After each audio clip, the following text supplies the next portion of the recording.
మీ పిల్లలు ఫారెన్లో చదవాలనేది మీ కల? మీ కలను నిజం చేసే ఏకైక సంస్థ విదేశ్ కన్సల్ట్స్. సాధారణ పార్టీకి స్టాండ్ అవ్వాలంటే ముందు తలదాచుకోవడానికి షెల్టర్కి దానికి కొన్ని ప్రాంతాలు ఉంటాయి. మైదాన ప్రాంతాల్లో తలదాచుకోవడం కానీ లేదా పోలీసుల యొక్క నిర్బంధం తట్టుకోవడానికి కానీ ఇప్పుడున్న పరిస్థితుల్లో ప్రజలు ఓన్ చేసుకున్నారు మమ్మల్ని. కమ్యూనిస్ట్ పార్టీలు కూడా ఉంటారు అక్కడ. ఉన్నాయి. మరి వాళ్ళు ఎదురుపడలేదు ఎక్కడ కూడా. ఆ కమ్యూనిస్ట్ పార్టీ వాళ్ళు కూడా ఎదురుపడ్డారు. పార్టీకి వ్యతిరేకంగా కనగల్ ఏరియాలో సిపిఎం సిపిఐ వాళ్ళు వచ్చి పనిచేసిన సందర్భాలు లేవు. అంటే మీరు భూ పోరాటం చేశారు, భూ పంపిణీ చేశారు, కానీ పట్టాలేని భూములు వాళ్ళకి ఉపయోగం ఏంటి? పట్టాలేని భూములు అంటే ప్రజలు కొట్లాడి వాళ్ళు సాగు చేసుకునేటప్పుడు పట్టాలు వాటంతటా అవే వస్తాయి. కానీ ఈ నిర్బంధం మూలంగా ప్రజలు తట్టుకోలేక వాటిని వదిలేసిండ్రు. ఇక్కడ సమస్యలు ఏవి కనిపించాయి ఎక్కువ? భూ పోరాటాలు చేద్దామని అనుకున్నాము. అనుకున్న క్రమంలో ఈ పోలీసులు అనేది అప్పటికే ఏ మాత్రం మాకు అన్నం పెడుతున్నాం అని తెలిసినా గిట్ట వాళ్ళని తీసుకుపోవడం, ఎన్కౌంటర్ చేయడం.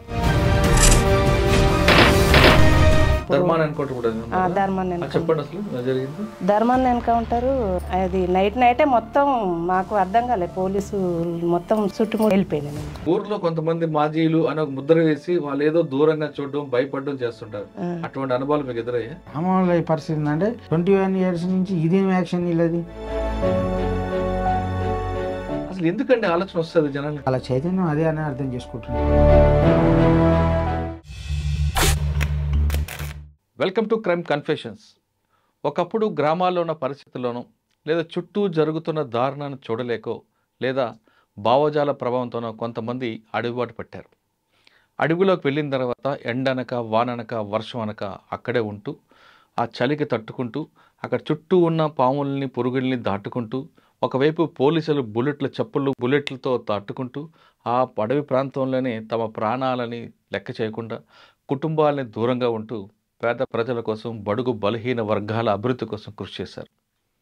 ఆ విధంగా అడవిలో అర్ధరాత్రులు ఎక్కడ అపరాత్రం లేకుండా కొన్ని సంవత్సరాల పాటు పనిచేసి పేద ప్రజల కోసం వాళ్ళ పార్టీ కృషి చేస్తూ తర్వాత కొన్ని కారణాలతో జనజీవన స్రవంతులు కలిశారు. ఆ విధంగా కలిసిన వారు పరిచయం చేసే ఈ కార్యక్రమంలో ఈ వారం మన గెస్ట్ ఒకరు కాదు, ఇద్దరు. ఒకరి పేరు జగన్ అలియాస్ నక్కా యాదగిరి, ఆయన సహచరిణి గంగా అలియాస్ పద్మ. వీళ్ళిద్దరూ 2 దళాలు, ఒకరు కనగల్ దళం, ఒకరు రాచకొండ దళం.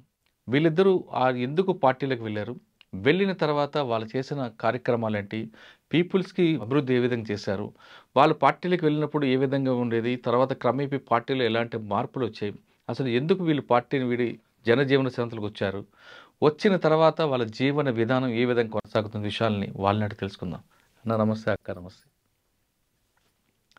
జగన్ అలియాస్ నక్కా యాదగిరి, కనగల్ అవ్వచ్చు లేదా కృష్ణపాటి అవ్వచ్చు, ఈ ప్రాంతంలో ఒకప్పుడు మహబూబ్నగర్ జిల్లా ఏఓపీలో కానీ ఏ ప్రాంతంలో చూసుకున్నా కొంచెం యాక్షన్లో ఉన్నారంటే మీ పేరు ముందుండేది. తర్వాత రాచకొండ తీసుకుంటే అక్క. అన్న, ఒకప్పుడు పార్టీ పనిచేపట్టే ప్రజల కోసం ప్రభుత్వాలు కూడా కిందకు వచ్చి గ్రామీణ ప్రాంతాల్లో మౌలిక సదుపాయాలు కల్పించడంలో పార్టీ ప్రభావం అనేది ఖచ్చితంగా కనిపిస్తుంది. అదే పార్టీ లేకపోతే ఇప్పటికీ అటువంటి గ్రామాలు అదే విధంగా ఉంటాయి.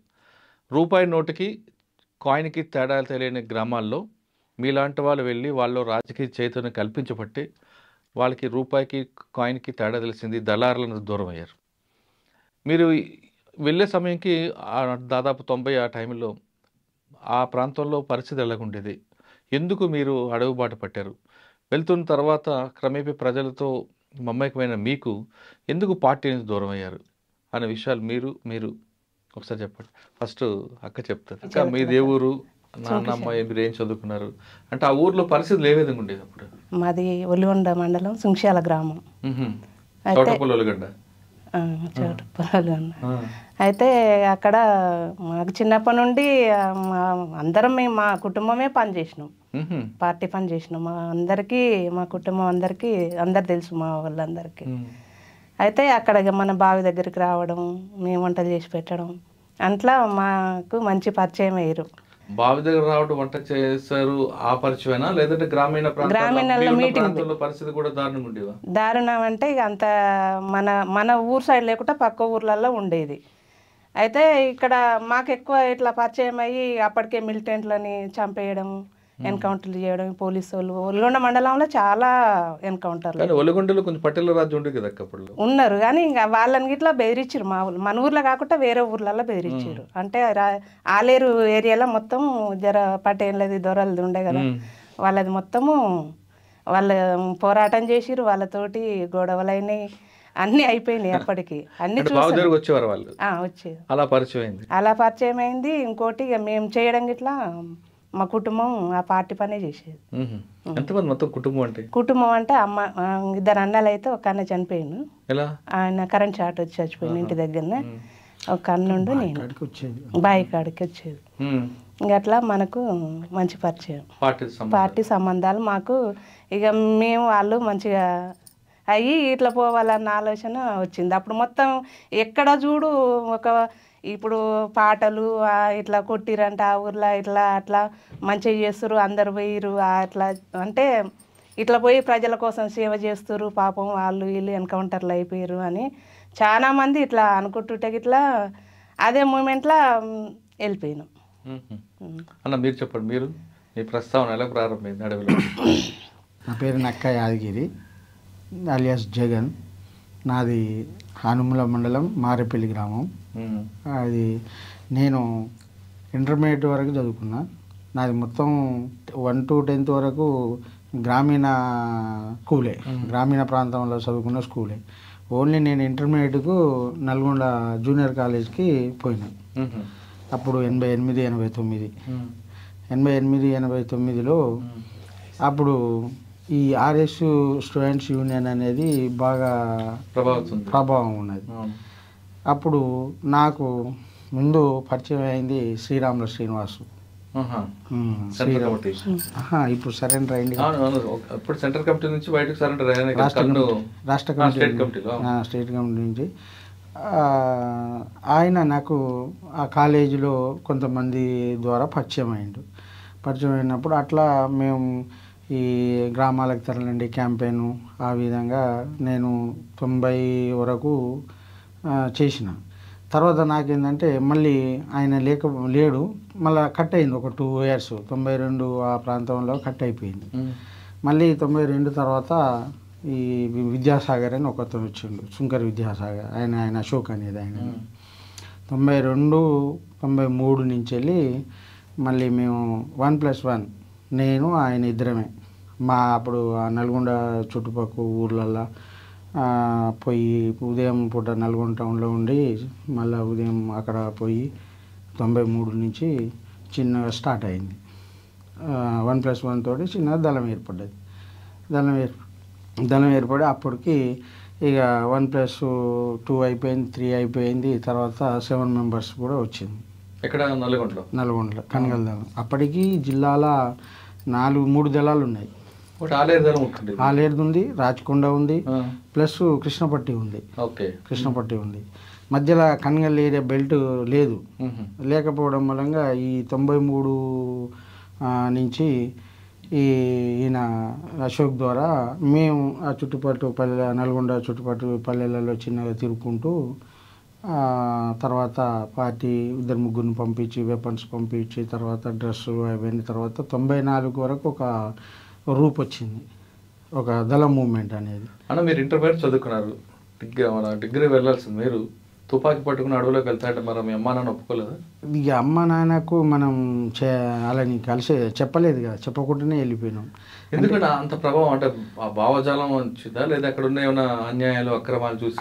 ఆర్ఎస్ మూవ్మెంట్లో 89, 90 ఆ ప్రాంతంలో చేసినప్పుడు మాకు కొన్ని బుక్స్ ఆర్గనైజర్ ఇవ్వడం, తర్వాత కొన్ని అప్పుడు లీగల్ గవర్నమెంట్ కూడా వచ్చింది కదా చెన్నారెడ్డి పీరియడ్లో, లీగల్లో కూడా అప్పుడు కొన్ని మీటింగులు పోరాటాలు ఇవన్నీ చేసారు కదా, ఆ ప్రభావం కూడా మా మీద కొంత పనిచేసి మధ్యలో కట్ అయిపోయింది. ఇంకా 94, 93 నుంచి వెళ్ళి మళ్ళీ కాంటాక్ట్ అయ్యి ఒక 94 వరకు ఒక రూపాంతరం వచ్చింది, ఒక దళ మూమెంట్.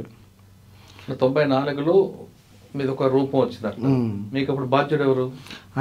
అశోక్.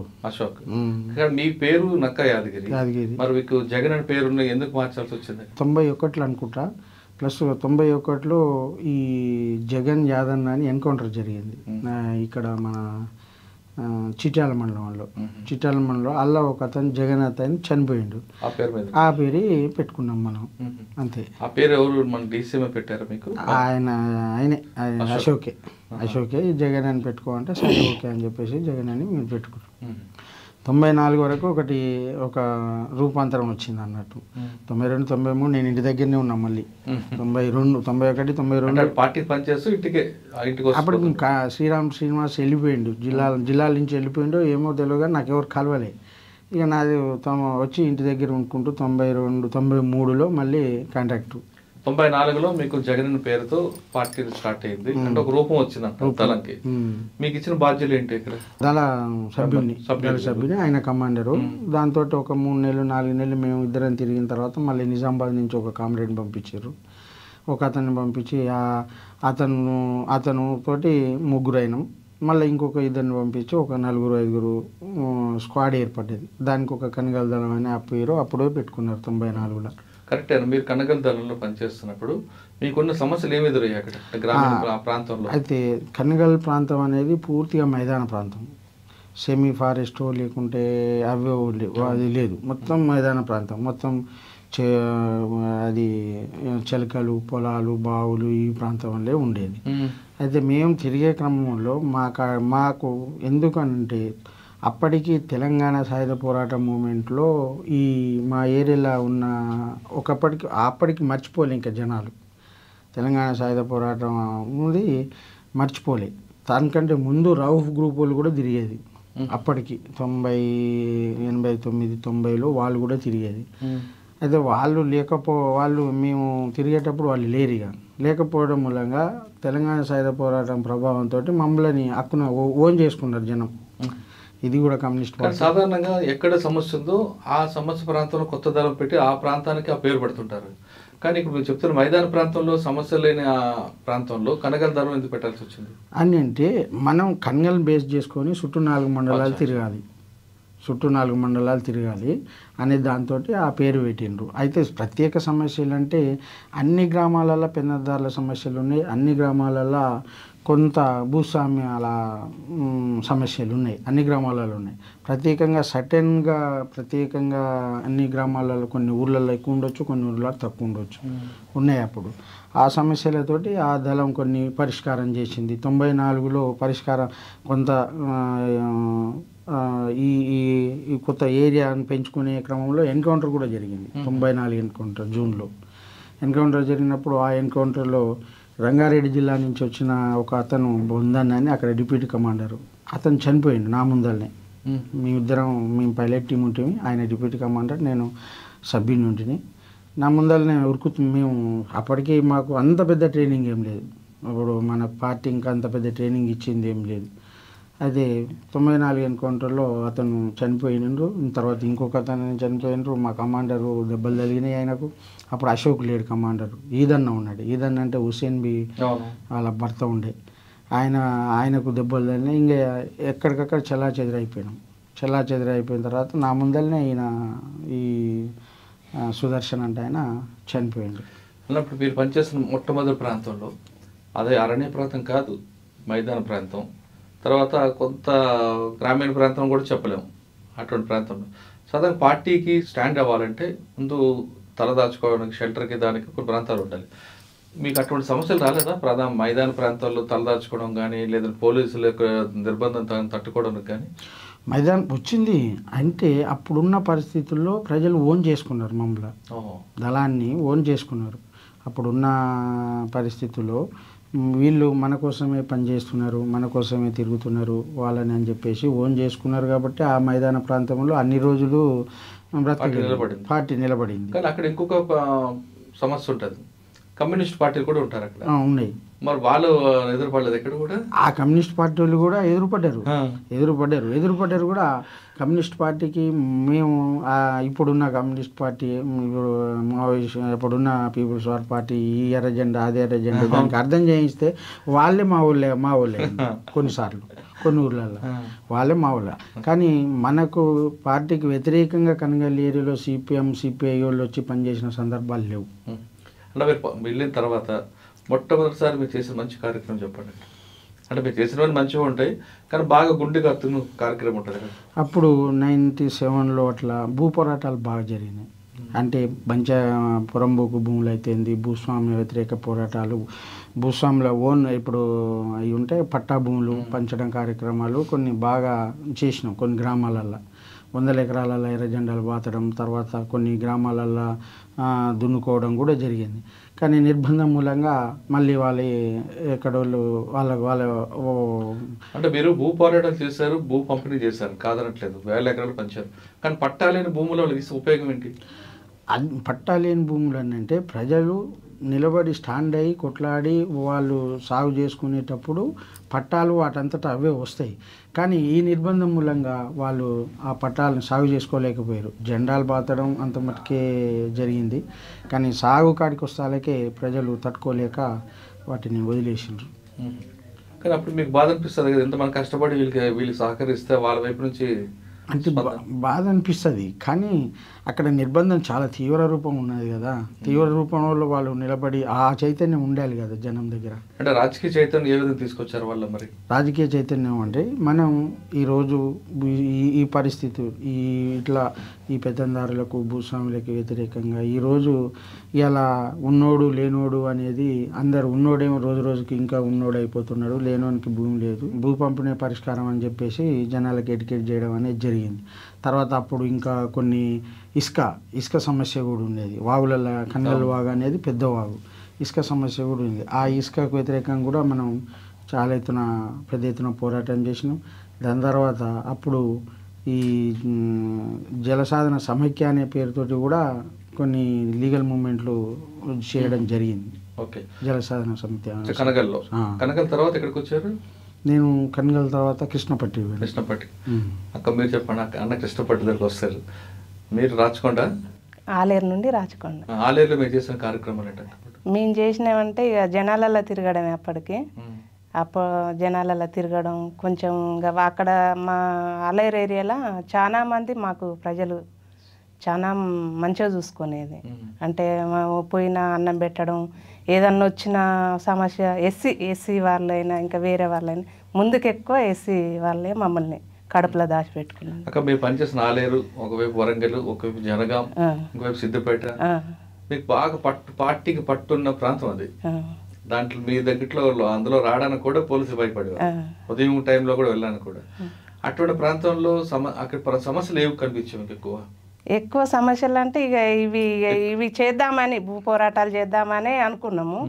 అనుకున్న క్రమంలో ఈ పోలీసు వాళ్ళు అనేది అప్పటికే ఏ మాత్రం మాకు అన్నం పెడుతున్నామని తెలిసినా గిట్ట వాళ్ళని తీసుకుపోవడం, ఎన్కౌంటర్ చేయడం, అట్లా చాలా మందిని చేసిర్రు.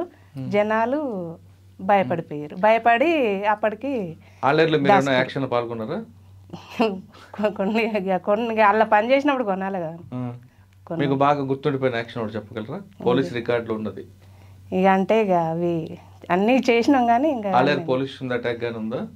ఇంకా అక్కడ ఏరియాలు తిరిగినప్పుడు అట్లాంటివి ఇంకా అది ఆలేరు దళంలో అంటే పోలీస్ స్టేషన్ మీరు చేయలేదు, కానీ దాడులు అనేటివి అవి క్రమంగా ఇక అందరం టీమ్గా చేసినవి ఉంటాయి. వరంగల్ వెళ్తున్నప్పుడు హైవే మీద బస్సులు ఆపడాలు చాలా జరిగాయి కదా, బస్సులు తగలబెట్టడాలు అవి మేమేం చేయలేదు అవి. అంటే అక్కడ వరంగల్ వాళ్ళు చేసినాం, కానీ మా ఆలేరు వరంగల్ అంతా కలిసే ఉండేది. ఇట్లా రాచకొండ ఇవి ఎట్ట కలిసేదో మళ్ళీ వరంగల్ పక్కన పెంబర్తి అన్ని ఆలేరుకి వచ్చేది. మీకు వచ్చేది? మాకు వచ్చింది. పెంబర్తి అంటే మీరు రాకముందు అనుకుంటా, కొండపల్లి సీతారామ గారు సమావేశం. మనకు తెలియదు అన్నది, మీకన్నా ముందే కావచ్చు. అంత పెద్ద ఇక అవి తెలియదు మనకి. ఆలేరుకి అప్పుడు మీకు ఎవరైనా బాధ్యులు? మాకా మల్లన్న సామ వెంకటేశ్వర చనిపోయింది. తర్వాత ఎక్కడికి వచ్చారు మీరు? మేము మళ్ళీ ఇది అప్పటికే అప్పుడు ఏం చనిపోలేదు, కానీ తర్వాత చనిపోయింది. కానీ అప్పటికి ఇక నిర్బంధం ఎక్కువైంది అక్కడ. ఆలేరు నుంచి నెక్స్ట్ కృష్ణపట్ట, రాచకొండ వచ్చారు. రాచకొండలో మీకు అక్కడ గుట్టలు, ఇక్కడ ఆలేరులో కొంచెం ప్రధాన మైదాన ప్రాంతం, ఇక్కడ అన్ని గుట్టలు ఉంటాయి. మరి ఎక్కే దిగుడు కొంచెం ఇబ్బంది అయిందా? దిగేది, ఎక్కేది దిగేది, ప్రజలు కలిసేది. అంటే మొత్తం ఆ గుట్టలలో ఉండకపోయేది, కానీ ఊర్లలోకి ఎక్కువ తిరిగి. రాచకొండ ధరలో ఎక్కువగా కరువు దాడులు జరిగేవి.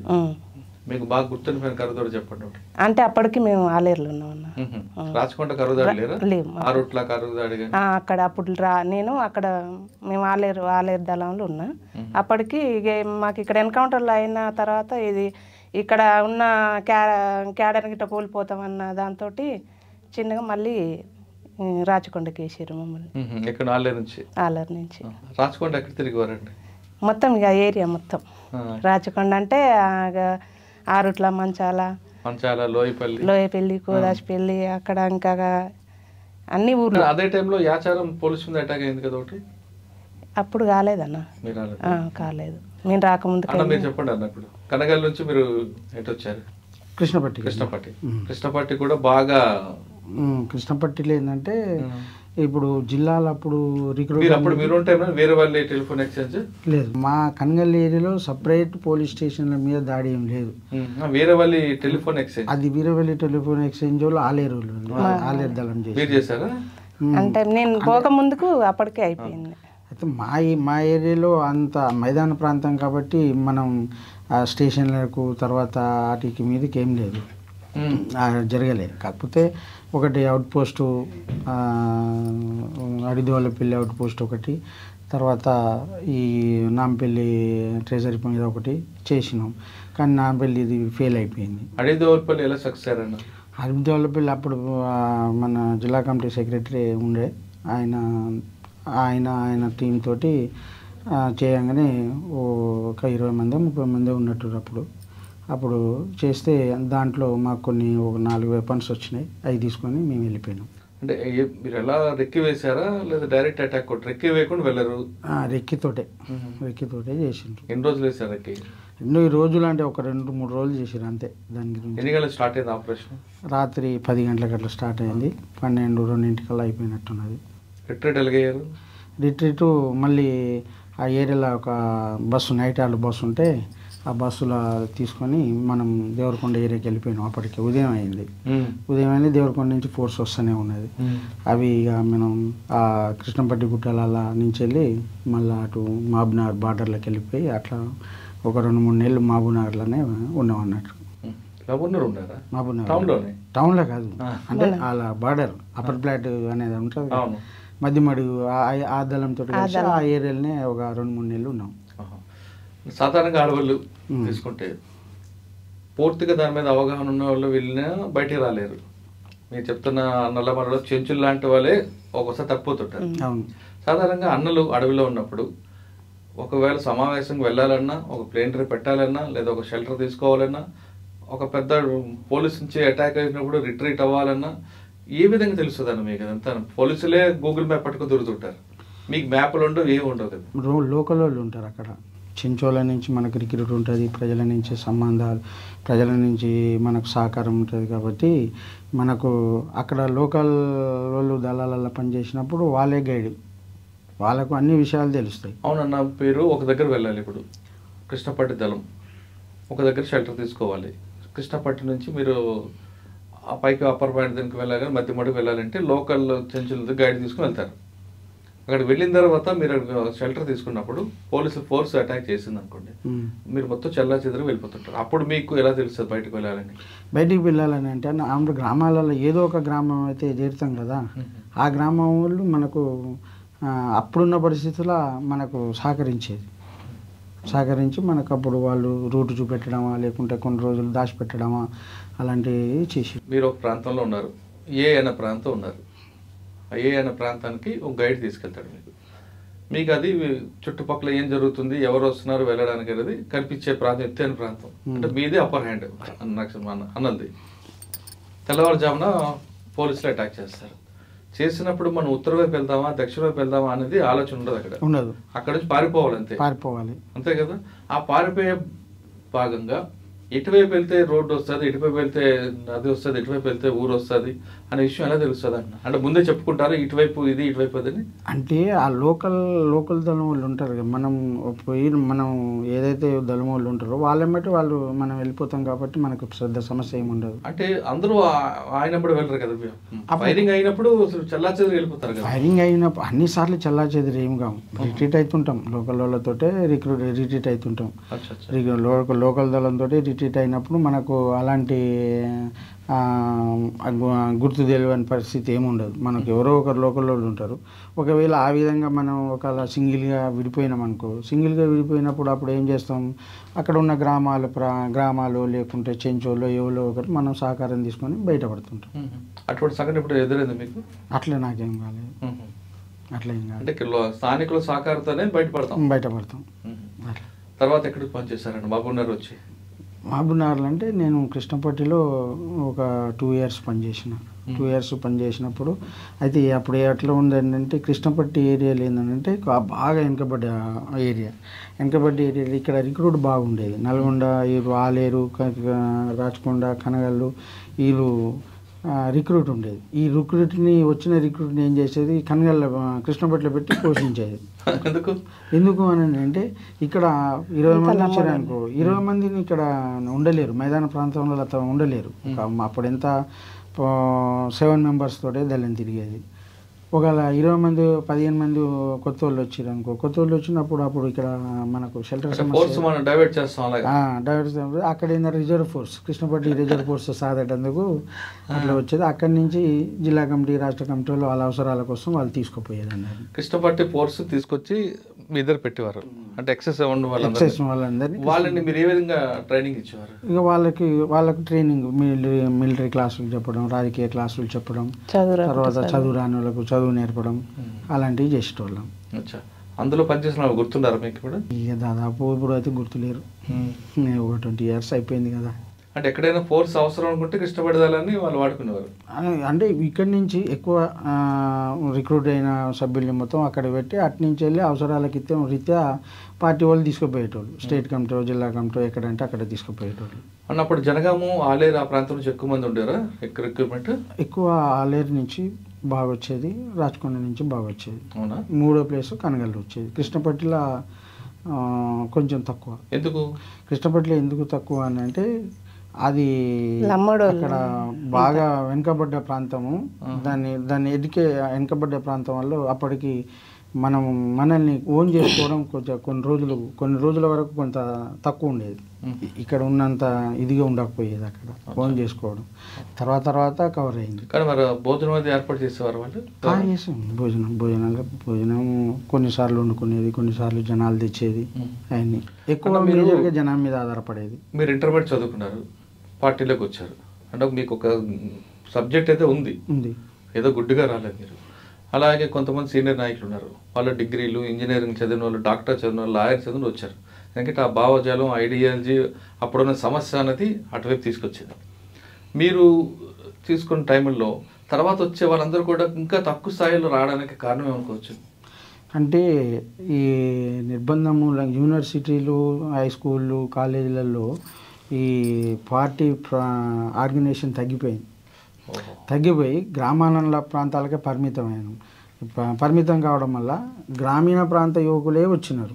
అంటే గ్రామీణ ప్రాంతంలో చదువుకున్న వాళ్ళు వచ్చినారు, చదువు రాని వాళ్ళు వచ్చినారు. అంతేగాని ఒక యూనివర్సిటీలో చదివి తర్వాత ఇట్లా వచ్చిన వాళ్ళు లేకపోవడం మూలంగా కొంత తగ్గిరు.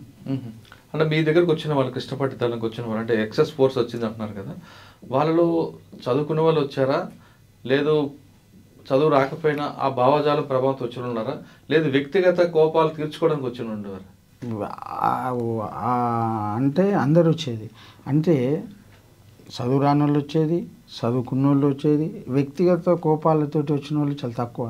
ఒకవేళ ఒకరిద్దరు వచ్చినా కూడా పార్టీ దానికి అంగీకరించి నిబంధన ప్రకారం వ్యక్తిగత కక్షలు, కాటాంధ్రాలు అట్లే ఉండవు. ఆయన వచ్చినా కూడా అంతవరకు ఆ పార్టీ నిర్ణయానికి కట్టుబడి ఉండాల్సిందే. అట్లా అక్క మీకు చెప్పండి, మీకున్న రాచకొండలో మీరు పనిచేస్తున్న మంచి కార్యక్రమాలు అంటే ఒక కరువు దాడి అంటే అప్పటికి అయిపోయింది అంటారు. మీకు బాగా గుర్తుండిపోయిన దాడులు చెప్పండి, యాక్షన్లు కానీ. దాడులు అంటే ఇక చేసినాం అన్న దాడులు కానీ ఏ బాగా గుర్తుండిపోయి చెప్పండి. ఈ దాడిలో బతకడమే కష్టం అనుకుని ఉంటాయి, చాలా ఉంటాయి. అంటే మీరు అందరూ అనుకుంటుంటారు, బయట చూసేవాళ్ళు దాడి అంటే తుపాకు పడే కాల్చేయడం అనుకుంటారు, కానీ చాలా కష్టం అది ఉంటుంది. మేము ఒంటరి తిరుగుతుంటే ఇట్లా మా మీద ఇట్లా పోలీసులు కలబోతుంటే మేము కలబోతుంటే వాళ్ళు ఏంటో మామూలుగా జనాలే అనుకునేది, కానీ ఇట్లా ఎన్కౌంటర్లు అయినాయి అన్న. మీరు చేసిన యాక్షన్లు ఏమున్నాయండి? గుర్తున్నాయి. ఎన్కౌంటర్లు బాగా అయినాయి మాకు. ఎక్స్చేంజ్ ఆఫ్ ఫైర్లు ఎక్కడ బాగా అంటే రాచకొండలనే 2 ఎన్కౌంటర్లు భారీ ఎత్తున అయినాయి. ఏ టైంలో? ఇంకా అప్పుడు గోడుకొండ ఎన్కౌంటర్ అయిపోయింది. ధర్మాన్ ఎన్కౌంటర్ కూడా ధర్మాన్ చెప్పండి అసలు ఎలా జరిగిందో. ధర్మాన్ ఎన్కౌంటరు మేము అప్పటికి 2 దళాలు కలిసి ఉన్నాం. ఈ వీళ్ళ దళం మా దళం. అయితే అప్పటికి ఈమె ఎడ్ల పద్మ అంటామని పిలిపించుకున్నాం అన్న. పిలిపించుకుంటే ఆమె ద్వారా వచ్చింది తెలియదు, అందరం చనిపోయినాం, ఒక్కతే బతికింది. మెయిన్గా అయితే ఆమె ద్వారా వచ్చినట్టే కొడుతుంది, కానీ మనకు ఎట్లా వచ్చిందో తెలియదు. పాప గిట్ట చనిపోయింది. ఇంకా అయితే అది నైటే మొత్తం మాకు అర్థం కాలే, పోలీసు మొత్తం చుట్టుముట్టి తెల్లారి వరకు 6 గంటల వరకే ఫైరింగ్ అయితేనే ఉంది. ఫైరింగ్ అయ్యి 6 గంటల నుండి సాయంత్రం 6 గంటల దాకా మేము వాళ్ళ నుండి బయటకు వెళ్ళాలి. ఇక ఒక్కరం ఇక రక్తం మడుగులో ఎంత స్థలం, మాకు కొద్ది స్థలమే ఉంచారు. ఎంతసేపు ఉన్నా అలా ఒకరి మీద ఒకళ్ళం పడుకోవడం, కాల్చడం. ఇంకా అప్పటికి కొంతమంది చనిపోయారు. కొంతమంది ధర్మన్న మాతోటి వచ్చేటోడు ఎట్లా వెనకకి అయిపోయాడు. 5గురం బయటపడ్డం వల్ల. ఎంతమంది చనిపోయారు అందులో? 4. ధర్మన్న వస్తే 5గురం 4గురం బయటపడ్డాం. చనిపోయింది బాగా 5-6 ఉన్నారన్న అక్కడ ఎన్కౌంటర్లో. చిన్న పాప గిట్లా చనిపోయారు. వచ్చింది వాళ్ళ భర్తని పోలీసు వాళ్ళు చంపేసారు. ఎవరు భర్తని? ఎడ్ల పద్మ వాళ్ళ భర్తని. అయితే చనిపోతే పాప పుట్టింది కదా, మళ్ళీ ఆమె గిట్లా అప్పటికి వాళ్ళిద్దరు మంచి పరిచయం, పెళ్లి గిట్లా మేమే చేసింది, మా పార్టీ చేసింది. అయితే ఇట్లా మాట్లాడదామన్న దాంతో పిలిపించుకున్నాం మేము అక్కడ. పాపని తల్లిని పాపని గిట్ట చూద్దామన్న దాంతో ఆమె అయితే ఉంటారు కదా, పాలు తాగుతుంది పాప, అట్లా ఆమెని పిలిపించుకున్నాం అక్కడికి. ఎడ్ల పద్మ కూతుర్ని ఆమె పిలిపించుకుంది. ఎడ్ల పద్మ పార్టీ వాళ్ళు మాట్లాడదామని పిలిపించుకుని, అమ్మాయి చిన్న అమ్మాయి సంటి పాప కదా, ఎత్తుకొని వచ్చే క్రమంలో తెల్లారి ఫైరింగ్ జరిగినప్పుడు ఆ పాప కూడా చనిపోయింది. చిన్న పాప, ఏడాది పాప చనిపోయింది. ఆ ఎన్కౌంటర్లో ఉదయం నుంచి దాదాపు మధ్యాహ్నం 12-1 వరకు అందులోనే ఉంది, కానీ రిట్రీట్ కాలేదు. ధర్మన్న కూడా అప్పటికే చనిపోయింది. సిటీ ఆర్గనైజర్స్ కొంతమంది ఉన్నారు, వాళ్ళు దాదాపు 5-6 మంది చనిపోయింది అక్కడ. పద్మ బతుకుంది. సీరియస్ దెబ్బలు తగిలినాయి. కూతురు చనిపోయింది కదా, బాధపడలేదు? ఇంకా అక్కడ ఎవరి బాధ ఒకరిని చూసుకుంటట్టు ఉండదు కదా. వాళ్ళేం చాలా మంది గుట్ట చుట్టూ మనకు బయటికి వెళ్ళాక చూసినాయి, మనకు వ్యాన్లు ఉన్నాయి, ఎంతమంది ఉండ్రు, ఎక్కడ ఎట్లా ఉందనేది బయటికి వెళ్తే అవపడదు, కానీ వాళ్ళు ఉంటే మనకు అవపడదు కదా. రాచకొండ గుట్లో జరిగిందా? ఇంకా రాచకొండదే, మాల్ దగ్గరకే. రాచకొండలో పనిచేసావు కదా, ఆ గుట్టలు ఎక్కి దిగడం అనేది ఎవరు? అసలు మాకే కష్టం ఉండదు, ఎలా ఎక్కి తిరిగారు మీరు? మేము అప్పుడు దిగేది అన్న, మంచిగా ఎక్కేది దిగేది. బరువులు ఇంకా మాకు ఎందుకంటే ఎవరైనా అన్నం పెట్టిన రోజు మేము వండుకోవాలి. అన్నం మెయిన్గా కిందికి దిగితే మాకు అన్ని ఊర్లే అన్నం పెట్టేది, పైకి వస్తే మాకు వంట ప్రాబ్లం. కానీ పైకి మీరు వెళ్తే కిందంతా కనిపిస్తుంది, బాగానే ఉంటుంది, కానీ దిగడం కష్టం కదా, ఎక్కడం కూడా కష్టం. అలాగే ఫైరింగ్ అంటే మీరు అసలు స్లోగా దిగడానికి ఉంటుంది, చాలా ఫాస్ట్గానే వస్తామన్నా. ఇంత లడ్డు ఉంటే దిగుతాం, ఇంత లడ్డు ఉంటే అప్పుడు చేయలేము. రాచకొండతో పోలిస్తే కృష్ణపట్టి ఇంకెక్కువ కదా. కృష్ణపట్టి ఇప్పుడు నల్లమల ఫారెస్ట్, చాలా నల్లమల ఫారెస్ట్ పైకి ఎక్కితే అసలు ఈ బట్టలు తడిచిపోయి, మళ్ళీ దిగుతుంటే కూడా బట్టలు తడిచిపోయి మొత్తం కాళ్ళు ఇట్లా షేక్ అయ్యాయి, వణికేది. ఎక్కేటప్పుడు బాగానే ఒక గుట్ట రాని, ఒక ఎక్కంది ఒక ఊరు రాదా అన్న. ఇది కష్టం అంతా ఎవరి కోసం? ప్రజల కోసం. అంతే కదా, ప్రజల కోసం తప్ప వ్యక్తిగత స్వార్థం కోసం కదా. వ్యక్తిగతం అనేది, వ్యక్తిగత ఆస్తి కానీ వ్యక్తిగత స్వార్థం అనేది కూడా లేదు. ఈరోజు వ్యక్తిగతం అనుకుంటే మనం ఇంటికాడనే ఉండేటోళ్ళం, మేమెందుకు పోయేటోళ్ళం ఆడికి. ప్రజల కోసమే కష్టపడ్డారు, చెమట్లు పడ్డారు. చెప్తున్నా మీరు ఫైరింగ్ అప్పుడు ఇప్పుడు ఏం జరుగుతుందో తెలియదు. అండ్ ఒక విధంగా చెప్పాలంటే దినదిన గండం అనే సామెత ఉంటుంది. మీకు ఒక బుల్లెటే కాదు, పాములు రావచ్చు, ఇంకో రకం ఎన్నేం జరగచ్చు. ఆ సమయంలో అమ్మా నాన్న ఎప్పుడు గుర్తురాలేదు మీ ఇద్దరికి? మీకు అన్ని పెంచారు కదా వాళ్ళు. నేను నా సొంత ఏరియాలోనే తిరిగిన, నేను 12 సంవత్సరాలు, అంటే దాదాపు ఒక 10 సంవత్సరాలు నా సొంతం ఊరు చుట్టే తిరిగినాం, 4 మండలాలు కవర్ చేసుకుంటూ. 10 సంవత్సరాలలో వాళ్ళని కలిసింది నేను 2 సార్లు. 2 సార్లు నేను ఇంటికి పోయాను. మరి వాళ్ళు బాగోగులు చూడలేదా మరి? బాగోగులు అంటే ఏం బాగోగులు ఏం చూడలేను. వాళ్ళ పోలీసు వాళ్ళు వచ్చి పట్టుకొని పోయేది, కొట్టేది, చేసేదాన్ని. కానీ ఇక మనం మన మన పార్టీ అర్థం చేయించేది ఏంటంటే అందరికి ఉన్న బాధలే మన తల్లిదండ్రులకు ఉన్నాయి. ఇక మనం సపరేట్ వాళ్ళని ఏం ఆదుకుంటాం అనే కాడికి కూడా చెప్పిండ్రు. అప్పుడు కొన్ని డిమాండ్స్ కొంతమంది కొన్ని పార్టీ ముందర కూడా నేను కొన్నిసార్లు మాట్లాడేది మాధవ్ తోటి, సూర్యమన్నతోటి, ప్రొడెల్ సుధాకర్ రెడ్డి ఉండి కదా. ఇలా అసలు ఒక్క కొడుకున్న వాళ్ళు వచ్చిండ్రు పార్టీలో. వాళ్ళ పరిస్థితి ఏంటిది? వాళ్ళు ఇవాళ కొంతమంది అడుక్కొని తినేటోళ్ళు కూడా ఉన్నారు. ఊర్లో సంఘాలే పెట్టినాయి కొంతమంది కన్నా. అలాంటి పరిస్థితుల్లో మనం కూడా కొద్దిగా హెల్ప్ చేయవచ్చు కదా అని చెప్పేసి అన్నప్పుడు మన పార్టీ నాకు అర్థం చేయించింది ఏంటంటే ప్రజలందరికీ ఆ బాధలు ఉన్నాయి, మన కుటుంబానికి ఉన్నాయి, మనం ఏం చేయగలుగుతాం. కరెక్ట్ అయినా ప్రజలందరికీ ఉన్నాయి, మనకి ఉండాలనేది దానికి ఎవరు తప్పటారు. కానీ ఆ ప్రజల కోసం కష్టపడుతున్న మీకు కూడా కుటుంబానికి మినహాయింపు లేకపోతే ఎవరి కోసం చేయాలి? అయితే ఇది కొంత మార్పు ఎప్పుడు వచ్చిందంటే 99లో 2000లో కొంత మార్పు వచ్చింది. మార్పు వచ్చి కొంతమంది ఇప్పుడు అమరులు ఎన్కౌంటర్లో చనిపోయిన కుటుంబాలకు, తర్వాత ఇటు మనం ఒక తల్లిదండ్రులు ఉన్న కుటుంబాలకు కొంత ఆర్థిక సాయం చేసి వాళ్ళని నిలబెట్టాలి. కొన్ని గ్రామాలు అవునండి, కొడుకు చనిపోయిన తర్వాత నిలబెట్టడం అనేది గొప్ప విషయమా? మన కళ్ళ ముందు మన తల్లిదండ్రులు నిలబెట్టి మనం మిగతా ప్రజల కోసం పాటుపడడం గొప్ప విషయం. అంటే వీళ్ళకు వీళ్ళు ఓకే కొంత ఆర్థిక సాయం చేయాలి వీళ్ళ తల్లిదండ్రులకు అనేది. కొంత ఎంతో వేలు లక్షలు కాదు, వాళ్ళు ఏదైనా ఒక కొట్టు పెట్టుకుంటే 5,000 10,000 సాయం చేయాలనేది. తర్వాత భర్తలు కోల్పోయినటువంటి వాళ్ళు ఎన్కౌంటర్లో బయట ఉన్నారు కదా, వాళ్ళకు కూడా ఆర్థికంగా కొంత నిలబెట్టాలనే ఉద్దేశంతో ఒక తీర్మానం చర్చ జరిగింది. తీర్మానం కిందికి వచ్చింది. కొంతమంది కొన్ని అమలు కూడా జరిగింది కొంతమంది. అంటే మరి అంటే ఒక 10-20 వేలు ఆర్థికంగా సాయం చేసి ఒక డబ్బు కొట్టు లాంటిదో అలాంటిదో పెట్టాలనేది పార్టీ కొన్ని రోజుల తర్వాత లాస్ట్ మూమెంట్లో నేనున్న 99-2000లో ఒక అవగాహన అనేది వచ్చింది. మీకు ఎప్పుడు అమ్మా అని గుర్తురాలేదా? ఇక నాకు అసలు వాళ్ళు అనేది ఈయనను 2 సార్లు చూసింది కానీ అక్కడ నుండి మేము వెళ్ళొచ్చినాం. ఇక వాళ్ళు అనేదే మాకు పోవడం అంటే మళ్ళీ వచ్చిన తర్వాతే వాళ్ళని చూడడం. మరి మీ ఇద్దరు పరిచయం పెళ్ళి ఎక్కడ? మాదే కృష్ణపట్టిలే పార్టీ చేసింది. మీకు బాగా గుర్తుండిపోయిన ఎక్స్చేంజ్ ఆఫ్ ఫైర్ చెప్పండి. నాకు జరిగింది ఎక్స్చేంజ్ ఆఫ్ ఫైర్ ఇది ఇంకా మనం ఇందులోంచి బయటపడడం కష్టం అనకూడదు. నాకు అలాంటి సంఘటనలు ఏమి ఎదురు కాలే నాకు.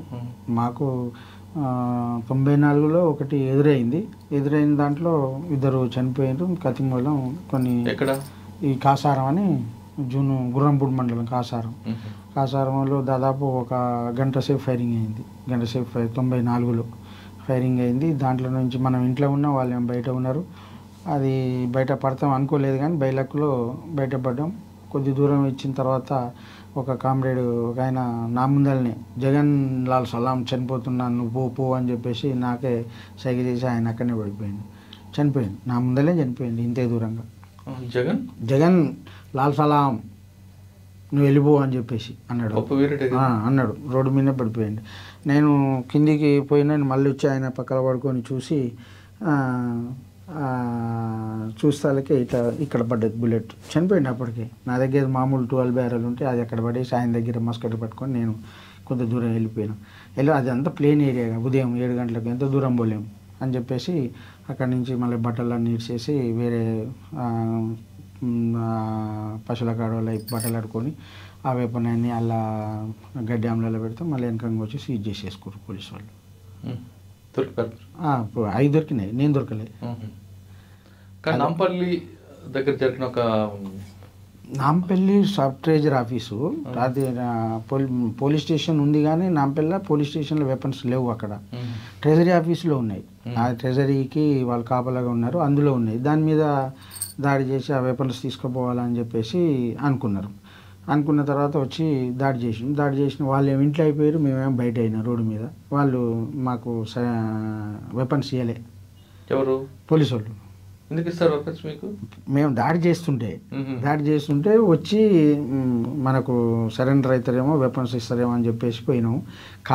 సక్సెస్ కాలే. అది రాత్రి 2-3 దాకా ఉండి దాని తర్వాత మనం రిట్రీట్ కావడం జరిగింది. అచ్చా, నాంపల్లి మీకు ఫెయిల్ అయింది. సక్సెస్ అయింది. అచ్చా, మీరు చెప్పండి అక్క, మీకు చాలా ఎక్స్చేంజ్ ఆఫ్ ఫైర్లు ఉంటాయి కదా. మీకు బాగా గుర్తుండిపోయింది ఇందులో బయటపడడం కష్టం అనుకునేది? ఇక ఇప్పుడు తాళ్ళవెల్లాంలది ఇదే పెద్ద ఎన్కౌంటర్ అంటే. తాళ్ళవెల్లాంలేమో నేను నైటు ఊరికి వెళ్ళి అన్నం వండించుకొద్దామని వెళ్ళినా. అప్పుడు నైట్ అక్కడనే ఉన్నా, తెల్లార వరకే ఎన్కౌంటర్ అయితేనే ఉంది తోటల. మా ఊరు పక్కల అయిన అబ్బాయి, మా ఊరు పక్కన అంటే మా ఊరికి వాళ్ళ ఊరికి దగ్గరనే కేడ్చిపల్లి అని అబ్బాయి, కుర్మోళ్ళ అబ్బాయి చనిపోయింది అలానే. అప్పటికి నేను అన్నం, మాకు శబ్దాలు వినొస్తలేవు, ఈ ఫైరింగ్ శబ్దాలు వినొస్తలేవు. ఆ ఇంటి అక్క నేను అన్నం వండుకొని గంపలు పెట్టుకొని వస్తుంటే కాపలు ఉంటారు కదా పోలీసు వాళ్ళు, అక్కడ పోకురు అమ్మ పోలీసు వాళ్ళకి అన్నలకు కాల్పులు అవుతున్నాయి అని మాకే చెప్పింది అని. చిన్నగా నిమ్మలంగా మళ్ళీ సరే అని వెనకకి మళ్ళీ వచ్చాను. ఇంకా అప్పటికే వెళ్ళిపోయినా నేను. ఇక ఊరు మొత్తం దోలాడిరు కానీ అప్పటికి వెళ్ళిపోయినా. మీ ఇద్దరు పరిచయం ప్రేమ పెళ్ళా? అప్పుడు అంటే పార్టీ ముందు డిమాండ్ ఉంది కాబట్టి పార్టీ వాళ్ళే మా పెళ్లి చేసి. ఎక్కడ? కృష్ణపట్టిలో. కృష్ణపల్లి చేసి. పెళ్ళిన తర్వాత ఇద్దరు కలిసి ఉన్నారా లేదా మీరు ఏ ఊపికి వెళ్ళిపోయారు? ఇంకా మా పెళ్లి అయిన తర్వాత నల్గొండ జిల్లాలోనే ఉన్నాం. కొన్ని అవసరాల రీతే రాచకొండకు మళ్ళీ రాచకొండకు వచ్చింది. మళ్ళీ నేను కృష్ణపట్టిలోనే ఉన్నా. ఇప్పుడు నేను కృష్ణపట్టిలో ఉన్నప్పుడు గోడ్కొండ ఎన్కౌంటర్ జరిగింది, ఇది ధర్మన్ ఎన్కౌంటర్. అందులో ఈమె తప్పించుకున్నది. ఇక నేను దాని తర్వాత మళ్ళీ కృష్ణపట్టికి పంపించారు. మేము పెళ్ళి అయినాక పార్టీలో కలిసి ఉండాలనే రూల్ అయితే లేదు అక్కడ. ఏదో తక్కువ రోజులు ఏదన్నా పార్టీ అవసరాల రీత్యా పార్టీ అవసరం రీత్యా ఈ దళం ఆ దళం కలిసినప్పుడు అట్లా 2 నెలలు 3 నెలలకు రావడం అట్లా జరిగేది. కానీ అంతేగాని ఇక్కడనే మన పెళ్ళి అయింది కాబట్టి ఈ దళం వల్లే పని చేస్తామని అట్లాంటి సమస్యలు ఉండవు. ఆ చైతన్యం కూడా అందరిలో కలిగిస్తారు. సాధారణంగా గవర్నమెంట్ ఉద్యోగులు భార్యాభర్తలు పనిచేస్తున్నారు అనుకోండి, మాకు పక్క పక్కనే కావాలి, మేము దూరం వెళ్ళాం అని ఒక డిమాండ్ చెప్తుంటారు. కానీ ముందు తెలుసు దూరం పనిచేయాలని, కానీ కలిసి ఉన్నప్పుడు మాత్రం చేస్తారు. ఒకటి. రెండోది, భార్య దగ్గరికే ఉండాలని భార్య పనిచేసిన ప్రాంతానికి భర్త కూడా వచ్చేస్తాడు, లేదా భర్త పనిచేసిన ప్రాంతానికి భార్య కావాలని రాష్ట్రాలు మారి వచ్చేస్తారు డిపార్ట్మెంట్లో. అదే విధంగా ఉంటాయి పార్టీలో? ఆ విధంగా ఉండదు. ఆ చైతన్యం అస్సలు ఉండదు. ఆ చైతన్యం కొంత మంచి అభ్యుదయ చైతన్యం ఆలోచిస్తారు. భార్యాభర్తలైనా పార్టీ కోసం విడిపోవాల్సిందే, ఆ పార్టీ అవసరాల రీతే ఎక్కడైనా పనిచేయాల్సిందే అనేది ఒక అవగాహన కలిగే ఉంటారు. అంటే ముందే చెప్తారు, వాళ్ళకి ఆల్రెడీ ఆ అవగాహన కలిగే ఉంటుంది వాళ్ళ లోపల. అందరినీ చూస్తుంటే వాళ్ళు కూడా నేర్చుకుంటారు కదా, అంతే. అచ్చా, మీరు తర్వాత ఎక్కడికి వచ్చారు? నేను కృష్ణపట్టికి పోయినా. కృష్ణపట్టి నుంచి అక్కడ 2 years ఉన్నాం. అక్కడి నుంచి వెళ్ళి నేను రామకృష్ణ బట్టి ఒక 6 నెలలు వాళ్ళ ప్లాటూన్లోనే తిరిగిన. ఎక్కడ? నల్లమల్ల. ఇప్పుడు వాళ్ళు నన్ను ఏఓబి ఇక్కడి నుంచి ఇక్కడ నిర్బంధం ఎక్కువైతుంది, ఇక్కడి నుంచి వెళ్ళి కొంత క్యాడర్ని ఏఓబి పంపితే. నల్లమల్లో రామకృష్ణ గారితో ఉన్నారు ఒక 6 నెలలు ఉన్నాం. ఇక్కడ దోర్నాల ప్రాంతం ఉందా? అది ఏరియా అనేది మనకు తెలియదు కానీ ఏరియానే మనకు ఆ ఏరియాలో ఆయనకు ఫోర్స్ ఉంటుంది కదా, దాన్ని బట్టి ఒక 3-4 నెలలు ఆయన ఎమ్మటి ఉన్నాం. దాంట్లో సాధారణంగా సెంట్రల్ కమిటీ మెంబరు ఒక దగ్గర ఉన్నారంటే ఎంత డిస్టెన్స్లో మిగతా వాళ్ళు ఉంటారు? ఎన్నంచెల భద్రత ఉంటుందని అంటేనా? ఎన్నంచెల భద్రత అనేది మేము ఉన్నప్పుడు అట్ట ఏం లేదు. ఈ ఏరియాలో స్పెషల్ వాళ్ళు ఉందంటే లోకల్ గెరిలా వాళ్ళ ఏరియా స్క్వాడ్స్ ఉంటాయి కదా, వాళ్ళ పని వాళ్ళు చేసుకుంటుంటారు. వాళ్ళ పని వాళ్ళు ఊర్లలో పోవడం, జనాలను కలవడం, వాళ్ళ పని వాళ్ళు చేసుకుంటుంటారు. వాళ్ళకు వీళ్ళకు సంబంధం ఏమి ఉండదు. కాకపోతే ఈ పలానా కాడ ఏ ఇల్లు ఉన్నారు అనేది ఆ కమాండర్కి ఒకవేళ తెలిసి ఉంటుంది. కానీ బయట వాళ్ళకి ఏమీ తెలియదు. ఎవరి పని వాళ్ళు చేసుకుంటుంటారు. ఇప్పుడు పోలీసులు చెప్తుంటారు ఎక్స్చేంజ్ ఆఫ్ ఫైర్ అయింది, మేము వెళ్ళేసరికి ఆయన పారిపోయాడు, ఈయన పారిపోయాడు, ఇది దొరికాడు ఉంటాడు. వాస్తవం అంటారా? అట్లా ఏముండదు. అంటే సెంట్రీ ఎంతమంది ఉంటారండి సెంట్రల్ కమిటీ మెంబర్? ఒక నాయకుడు ఉన్నప్పుడు 2 సెంట్రీలు ఉంటాయి. 2 సెంట్రీలు ఉంటాయి. ఒక ప్లాటూనే ఉంటుంది ఆయన బట్టి. అప్పుడు ఇక మాకు అక్కడ ఏఓబి పోవడానికి అపాయింట్మెంట్ లేక ఒక 3-4 నెలలు ఆయన కాడ రిజర్వ్ ఫోర్స్ మాది ఆయన బట్టి ఉండేది. ఏం చేస్తారు? ఏముండేది రోజువారీ కార్యక్రమం. ఆయనకు వాళ్ళ రోజువారీ సెంట్రీలు చేసుడు ఉండు. మనకు ఆర్గనైజేషన్ ఫీల్డ్ కాదు కదా అది, మన ఏరియా కాదు. మన ఏదైనా మన రిజర్వ్ ఫోర్స్ను సెంట్రీలు చేసుడు ఆయన ఎమ్మటి ఉన్నాడు, అంతే. ఈ విధంగా ఉండేవారండి. ఆయనతో మాట్లాడితే చాలా మంది పార్టీ వైపు వస్తారంటుంటారు. వాస్తవం? ఆ చైతన్యం కలిగిపిస్తాడు. మంచిగా మాట్లాడేది, అర్థం చేయించేది, కొంతమందికి సమస్యలు వచ్చినా కూడా మాట్లాడేది, చేసేది. ఆయన నేను 94 నుంచే చూసాను నేను. అప్పుడు పట్టెడి సుధాకర్ రెడ్డి ఎప్పుడైనా ఎదురుపడ్డారు?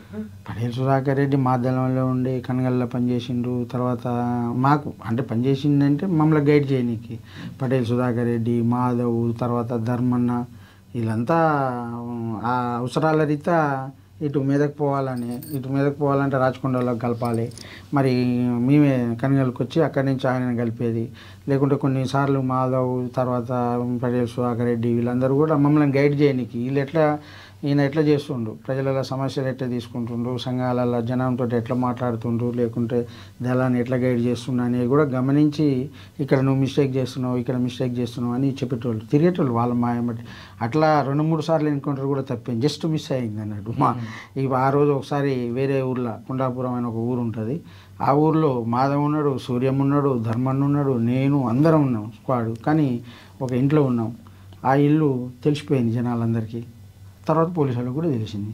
వాళ్ళు సాయంత్రం పూట దాడి చేద్దామని వచ్చారు, మేము వెళ్ళిపోయినాం. అప్పుడు దాడి చేస్తే చాలా నష్టం జరిగింది. మీకు వస్తారని తెలుసా? మీకు కూడా వస్తారని తెలియదు, బాగా ఊర్లో ఎక్స్పోజ్ అయింది కదా, తొందరగా వెళ్ళిపోదాం అనే దాంతో వెళ్ళిపోయినాం.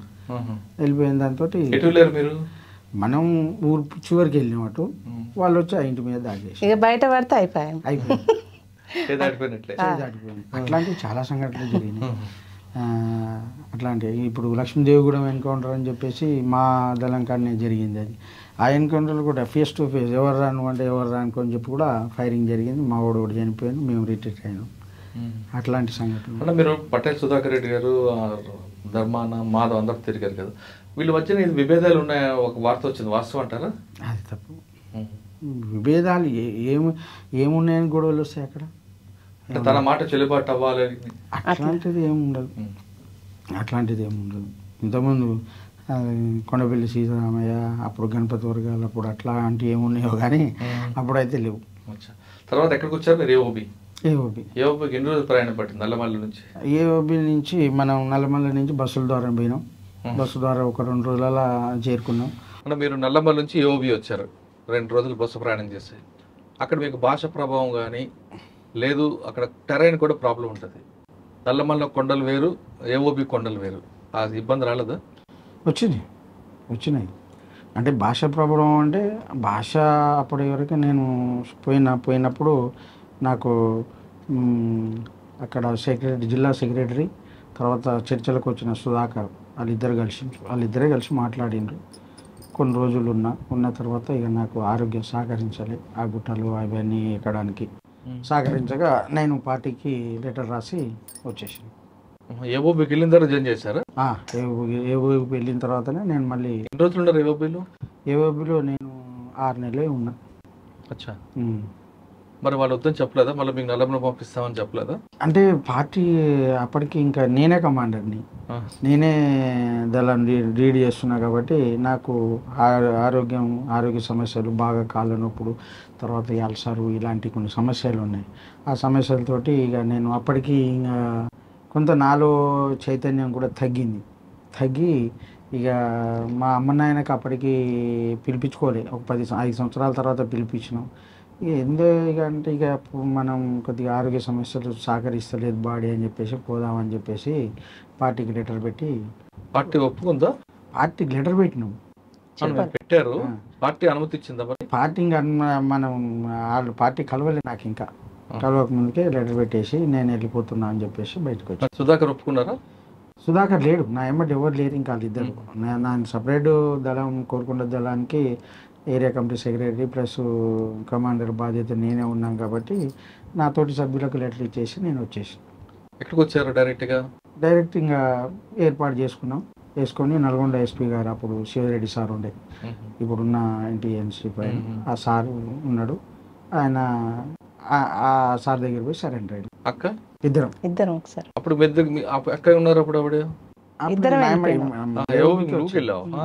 ఏఓబికి ఇద్దరం ఒకే కాడ ఉన్నాం. వచ్చి సార్ దగ్గర సరెండర్ అయ్యాడు. మరి మీ టైంలోనే ఒక ఎన్కౌంటర్ పెద్ద మిస్ అయినట్టుంది కదా ఒకటి, లంబాడి తాండ దగ్గర ఒకటి. అదే అన్న నామానాయక్ తండ అని అక్కడ మాదే కృష్ణపల్లి, అక్కడ కోనపూర్ రాములు వాళ్ళందరూ ఉన్నారు. ఆయన ఒక్కడు, ఇద్దరు బయటపడ్డారు. చాలా వరకు తోటల చనిపోయారు. వీళ్ళ దళం కాదు, అది మా దళం. కృష్ణపట్టిదల కమాండర్తో సహా చనిపోయిండు.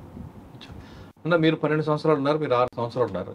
12 సంవత్సరాల్లో పార్టీ ఉన్నప్పుడు ఆ స్పీడు అనేది 12 సంవత్సరాల తర్వాత అంటే క్రమేపీ పెరిగిందా తగ్గిందా అనుకుంటారు? 12 సంవత్సరాలు మీరు వెళ్ళే టైంకి ఒక లైన్ ఉంది కదా, ఆ లైన్ అలాగ మారుతూ వచ్చిందా లేదా అదే లైన్ మీద నిలబడి పార్టీ ప్రజలకు దూరం అనుకోవాలి?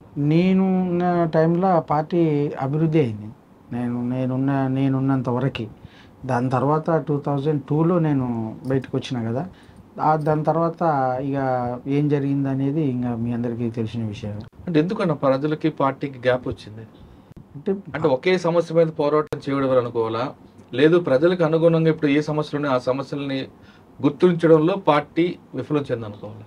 అది అప్పుడు ఉన్న పరిస్థితులని పార్టీ ఏ విధంగా అంచనా వేసిందో మనం చెప్పలేం కదన్న. అప్పుడు మేము ఉన్నంత వరకు అయితే పార్టీ చాలా ముందుకు రిక్రూటింగ్ ఉండేది, తర్వాత పోరాటాలు జరిగేది, ప్రజల సహకారం అలా ఉండేది, అన్నీ మంచిగానే జరిగింది. ఇక నేను వచ్చిన తర్వాత మరి అది ఏం జరిగింది, పార్టీ ఎక్కడ మిస్టేక్ చేసింది అనేది నాకు తెలియదు. మీరు చెప్పండి అమ్మా. మీరు పార్టీలో ఉన్నప్పుడు చాలా మంది వచ్చేవారు, అంటే భర్త వేధింపులు తట్టుకోలేక లేదా కుల సమస్యతో వచ్చేవారు. మీరు ఆ దళం అంతా కూర్చోబెట్టి ఆ సమస్య పరిష్కారం చేసేవారు గ్రామ సభలను పెట్టి. ఇప్పుడు కుల సంఘాలు ఎక్కువైపోవడం వల్ల పార్టీకి ప్రజలకి దూరం పెరిగింది అనుకోవాలా, లేదు ఎందుకు ఎక్కువగా పార్టీ వైపు రావడానికి ప్రజలు సహకరించట్లేదు? పార్టీ వైపు రావడానికి ఎందుకు, అందరికీ మనసులో వాళ్ళు దాచుకోకుంటే మేము అక్కడ దాకా వెళ్ళాం కదా అన్న. వాళ్ళు ఎంతసేపు ఉన్నా మమ్మల్ని వాళ్ళ పిల్లల కంటే ఎక్కువ మమ్మల్ని ఇంట్లో దాచుకోవడమైనా, ఒక బావి కాడ దాచుకోవడమైనా, వాళ్ళు జనాలు సహకారం లేకుండా మేము ఉండకపోయేది. ఇట్లా కొంతమంది మా దాంట్లో సరెండర్ అయ్యి వాళ్ళ పేర్లు చెప్పడం వల్ల వీళ్ళు ఏమైందంటే అమ్మ వీళ్ళకు సాయం చేస్తే మనం చచ్చే కాలం వచ్చిందిరా అన్నట్టు కొంచెం జనాలు భయపడ్డారు అన్న. వీళ్ళు మా వాళ్ళు చేసింది ఇట్లా పేరు మీద హత్య చేయడం అనేది ఎంతవరకు సమర్థించుకోవచ్చు? అప్పుడు మేము ఇక ఒకవేళ మాకు తెలిస్తే మాత్రము అప్పుడు వాళ్ళని దొరికితేనేమో మాట్లాడేది. ఇన్ఫార్మర్ అనే పేరుతోటి ఒకేసారి యాక్షన్ తీసుకోకపోయేది, చిన్నగా ఎంతో చాలా మందిని కంట్రోల్ చేసినటువంటి సందర్భాలు కూడా ఉన్నాయి. ఇన్ఫార్మర్ అనే దాంతో వాళ్ళ కుటుంబానికి పోయి భార్యకి చెప్పి, పిల్లలకి చెప్పి, అత్తగారికి చెప్పి, వాళ్ళ చుట్టపక్కల అందరికి చెప్పి కరపత్రం తీసి అప్పుడే యాక్షన్ తీసుకునేది. కానీ అంత ఈజీగా ఇన్ఫార్మర్ పోయి ఎవడో సంఘం వాళ్ళు చెప్పిండ్రు, చాలా మంది చెప్పేటోళ్ళు అట్లా ఊళ్ళో వానికి వీనికి పడక పాలన పంచాయతీ పడక అది చెప్పేటోళ్ళు. కానీ అది వాస్తవ పరిస్థితులు కూడా దాన్ని విచారించిన తర్వాతనే ఎందుకు చెప్తుండు అనేది 1-2 సార్లు 4 సార్లు గ్రామాలలో తెలుసుకున్న తర్వాతనే ఆ యాక్షన్ చేసేది. కానీ అన్న మీరు 1-2 సార్లు హెచ్చరించి అప్పుడు కూడా మార్పు రాకపోతే అప్పుడు క్రమశిక్షణ చర్యగా తీసుకునేది. ఓకే, ఆ నిర్ణయం అనేది మీ కమిటీతో ఆగుతుందా లేదా స్టేట్ కమిటీ నుంచి వస్తే నిర్ణయం అమలు అవుతుందా? లేదన్న, అంటే మనం మన ఏరియా కమిటీ ఉంటుంది కదా, స్క్వాడ్ ఏరియా కమిటీ కొన్ని తీర్మానాలు చేస్తుంది. ఆ ఏరియాలో ఇగో గీది సమస్యలు ఉన్నాయి, ఈ సమస్యలు ఉన్నాయి, వీళ్ళని చేయాలనుకున్నప్పుడు ఆ తీర్మానాలు చేసిందని అక్కడనే జిల్లా కమిటీ మెంబర్ ఉంటాడు. మన స్క్వాడ్ మీటింగ్ చేసేటప్పుడు ఆ జిల్లా కమిటీ మెంబర్ ఏం చేస్తాడు, జిల్లా కమిటీలో చర్చిస్తాడు, ఈ ఇన్ఫార్మర్ని చంపాలన్నా వద్దా అని చెప్పి చర్చించి మళ్ళీ కిందికి తీసుకొస్తాడు తీర్మానాన్ని. తీసుకొచ్చి యాక్షన్ చేసుకోవచ్చు అని అప్పుడు మనం డిసైడ్ చేస్తాడు. అంతేగాని మనం ఒక జిల్లా కమిటీకి తెలియకుండా మనం తీర్మానం చేసి యాక్షన్ చేసే అంత పరిస్థితి ఉండదు.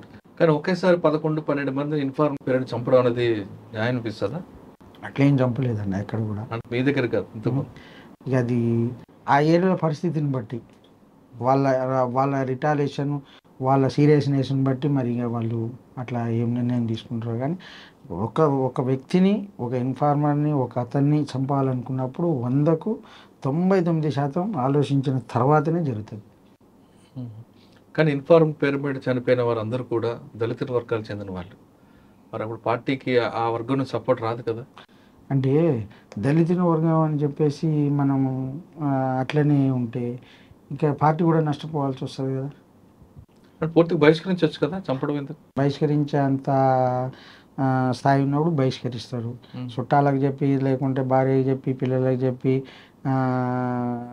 తగ్గించు మానుకోమని చెప్పి అంత స్థాయి ఉంటే ఆ విధంగా ప్రయత్నం చేస్తారు. అంటే అన్ని స్థాయిలు దాటిపోయిన తర్వాతనే అప్పుడు యాక్షన్ చేయాల్సి వస్తుంది. అంటే మీరు సరే ఆ విషయం కాస్త పక్కన పెడదాం. మీరు అనారోగ్య సమస్యల మీద లెటర్ పెట్టి మీ ఇద్దరు భార్యాభర్తలు ఇద్దరు నల్గొండ ఎస్పీ గారి దగ్గరకు వచ్చారు. వచ్చినప్పుడు ప్రభుత్వం రావాల్సినవి వచ్చాయి మీకు? వచ్చినాయి. ఓకే, వచ్చినాయి. కొంత లేట్ అయినా కూడా వచ్చినాయి.